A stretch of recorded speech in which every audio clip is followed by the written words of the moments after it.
Hello बच्चों, आइए इस प्रश्न को देखते हैं। विविध जंतुओं और पौधों के चित्र बनाएं।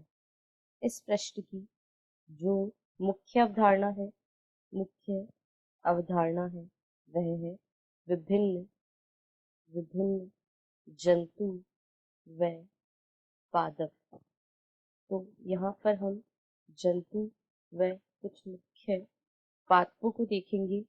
सबसे पहले यदि हम इनके वर्गीकरण की बात करें तो पांच जगत प्रणाली जिसे कि वीटेकर के द्वारा दिया गया था, उसके अंतर्गत सभी पादपों को सभी पादप सभी पादपों को पादप जगत के अंतर्गत वर्गीकृत किया गया है। पादप जगत के अंतर्गत वर्गीकृत किया गया है, जबकि सभी जंतुओं को सभी जंतुओं को जंतु जगत में वर्गीकृत किया गया है।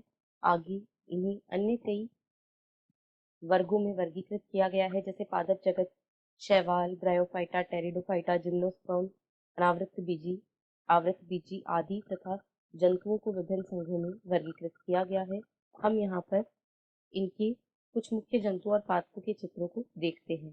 तो सबसे पहले यदि हम जंतुओं की बात करें तो यहाँ पर सबसे पहला चित्र जो दिया गया है वह युगलीना का है। वह युगलीना का है। युगलीना जो है यह प्रोटोजोआ से संबंधित है। यह प्रोटोजोआ से संबंधित है। इसे पादप और जंतु के बीच की योजक कड़ी भी कहा जाता है। यह एक कोशिकीय जीव है। यहाँ पर जो चित्र दिया गया है वह स्पंज का है, जो कि पॉरीफेरा संघ से संबंधित है। यह चित्र हाइड्रा का है और यह सिलेंट्रेटा संघ से संबंधित एक जंतु है। यहाँ पर उत्तक स्तर का शारीरिक संगठन पाया जाता है। साथ ही साथ यह एक बेलनाकार और स्थिर संरचना होती है। यदि अगले चित्र को देखें तो यह एस्केरिस का चित्र है, जिसमें नर तथा मादा एस्केरिस को देखा जा सकता है। यह एस्के हेलमिंथीज के कृमि है, जिन्हें गोल कृमि भी कहा जाता है। अब यहाँ पर अगला जो चित्र है वह केंचुए का है, और केंचुआ जो है वह एनीलिडा संघ से संबंध रखता है। इनमें शरीर में खंडी भवन पाया जाता है। साथ ही साथ ये अंग तंत्र स्तर के शारीरिक संगठन वाले जीव होते हैं। यह जोंक का चित्र है, और जोंक जो है यह रक्त चूषक प्राणी होता है और यह भी एनीलिडा संघ से ही संबंध रखता है। यहाँ पर यह जो चित्र दिया गया है वह बिच्छू या स्कॉर्पियन का है, और यह आर्थ्रोपोडा से संबंधित जीव है, जिसमें ये आर्थ्रोपोडा से संबंधित जीव है और ये इनमें संधि युक्त उपांगों का पाया जाना इनका एक विशेष लक्षण है। यहाँ पर जो चित्र दिया गया है वह घरेलू मक्खी का है, और घरेलू मक्खी यह इंसेक्टा वर्ग से संबंध रखती है और यह भी आर्थ्रोपोडा संघ से संबंधित प्राणी है। अगला चित्र यूनियो का है, और यूनियो जो है यह मॉलस्का संघ से संबंध रखता है। यहाँ स्टारफिश या एस्टेरियस को दर्शाया गया है।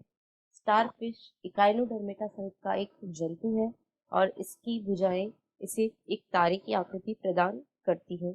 यहाँ पर जो मछली दर्शाई गई है वह स्कॉलियोडॉन है।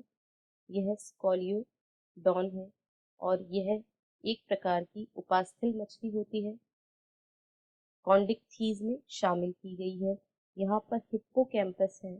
हिप्पोकैम्पस यह भी एक मछली का ही प्रकार है, और ये उपास्थल मछलियां होती है जिन्हें कॉन्डिकथीज में शामिल किया गया है। यहाँ पर छिपकली को दर्शाया गया है। छिपकली छिपकली जो है वह सरीसृप वर्ग के अंतर्गत आती है। यह एक रेप्टाइल है। तो इस प्रकार जंतु जगत में बहुत अधिक विविधता देखने को मिलती है। कुछ जंतुओं को यहाँ पर हमने देखा है। अब यदि बात करें पादपों की, तो यहाँ पर सबसे पहले जिस पादप को दर्शाया गया है वह यूलोथ्रिक्स है। यूलोथ्रिक्स यूलोथ्रिक्स जो है यह एक शैवाल है, और शैवाल प्रकाश संश्लेषी जीव होते हैं। प्रकाश संश्लेषण की प्रक्रिया के द्वारा अपना भोजन स्वयं निर्मित करते हैं। यहाँ पर जो चित्र है वह मॉस का है, और मॉस जो है वे ब्रायोफाइटा के अंतर्गत आते हैं। ये ब्रायोफाइट्स हैं। अब अगला जो चित्र दर्शाया गया है वह फर्न का है, और फर्न टेरिडोफाइट्स में आते हैं। टेरिडोफाइट्स में आते हैं। ब्रायोफाइट्स जो है इन्हें पादप जगत का उभयचर कहा जाता है। और टेरिडोफाइट प्रथम सफल स्थलीय पादप थे। यहाँ पर पाइनस को दर्शाया गया है, पाइनस।